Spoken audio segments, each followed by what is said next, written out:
महाराज जी, मांस मदिरा खाना पीना गलत बताया गया है। पर महाराज जी, बहुत सारे लोग सब खाते पीते हैं, पर उनके पास धन दौलत है खूब, ऐसा क्यों महाराज जी? तो क्या धन दौलत होना कोई सौभाग्य का बात है क्या? सुत दाराधन लक्ष्मी पापियों के घर होए, संत समागम हरि कथा तुलसी दुर्लभ दोए।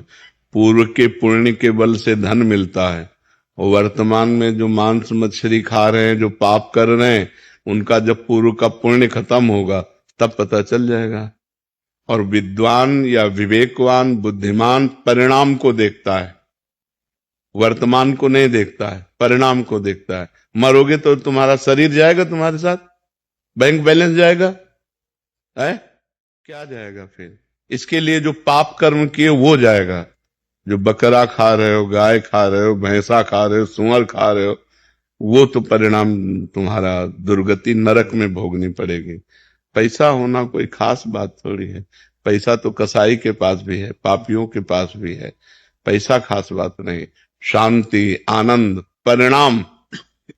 बुद्धिमान वही भैया जो परिणाम को देखता है। परिणाम क्या? अच्छा, तुम्हारे शरीर को एक चिमटी से अभी हम नोचे ऐसे, आपको कष्ट होगा ना? तो फिर क्या पशु पक्षियों को कष्ट नहीं होता? उनको जो भूंज के खाते हो, उनका जो मांस खाते हो, आप मान लो कह दो कि हम नहीं काटते हैं, लेकिन आप उसके हिस्सेदार तो हुए।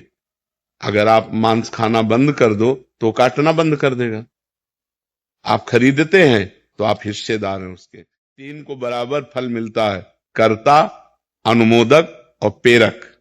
प्रेरणा देने वाला और करने वाला और उसकी सहायता करने वाला, अनुमोदन।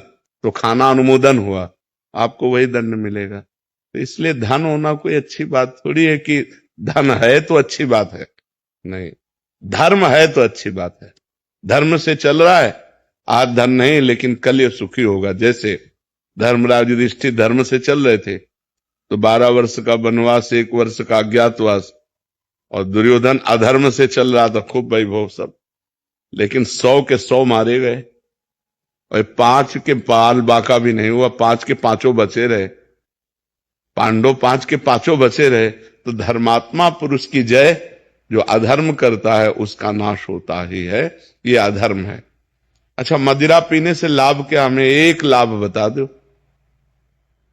शराब पीकर लड़खड़ाते देखे गए, शराब पीकर अधिकतर नाली और वैसे। अच्छा, उसमें दिमाग में अगर क्रोध आ गया तो आप हिंसा भी कर दोगे।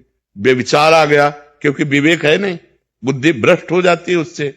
और शरीर के अंगों की हानि होती है। लीवर है, किडनी है, दिल है, आते हैं, इन पर फर्क पड़ता है। मुझे लगता है शराब में 1% भी अगर कोई लाभ दिखाई दे, लौकिक या पारलौकिक, तो आप हमें बताओ। बल अध्यात्म में बल है, संयम में बल है, ब्रह्मचर्य में बल है। अगर हम संयम से चल रहे हैं, ब्रह्मचर्य से चल रहे हैं, अध्यात्म से चल रहे हैं, तो हम तुम्हें परास्त कर सकते हैं। क्या दूसरे का मांस खा गए, दूसरे के शरीर को खा करके तुम अपने शरीर को तुम बहुत मोटा कर सकते हो, लेकिन आध्यात्म बलवान नहीं हो सकते। हमारे ब्रह्म ऋषि ऐसे ऐसे होते थे, हड्डी हड्डी होती थी, लेकिन पूरा राज्य कांपता था जिस राज्य में चले जाते थे। क्यों? अध्यात्म बल। तो हमें लगता है गंदी बातें मत करो। न शराब में आनंद है, न पराई बहनी बिटिया के छेड़ने में आनंद है, न मांस खाने में आनंद है, और न जुआ खेलने में। और यही चीजें हम मना करते हैं। अच्छा, जुआ खेलकर आज तक कौन अरबपति बन गया है? अगर 1 पॉइंट में तुम विजय प्राप्त होते तो 10 पॉइंट में तुम हार जाते हो और तुम्हारा सर्वनाश हो जाता है। कोई हमें बताओ, मदिरा पी के, मांस खा के, बेविचार करके, कहीं भी आज बेविचार कर लिया, बच गए, लेकिन वो आदत तुम्हें ऐसी जगह फंसाएगी कि तुम्हारी बेइज्जती हो जाएगी। तो वही गंदी बातें हम आप लोगों को मना करते हैं। शराब मत पियो, पराई बहन बेटी को गंदी दृष्टि से मत देखो, दूसरों का मांस मत खाओ, जुआ मत खेलो, धर्म से घूस मत खाओ, धर्म से चलो, नमक रोटी खाओ, आनंद रहेगा, शांति रहेगी। वही बात हम आपको बताते, धन से शांति होती है क्या? धन क्या शांति का विषय है क्या? अधर्म के द्वारा कमाया हुआ धन किस काम का? तो इसलिए भाई, उधर मत जाओ। खाते हो क्या मांस? नहीं बाबा। बिल्कुल मत खाला। और जो हमारे पास आओ, हम प्रार्थना करते हैं कि छोड़ दो, शराब पीना छोड़ दो, मांस खाना छोड़, किसी जीव को दुख मत दो यार।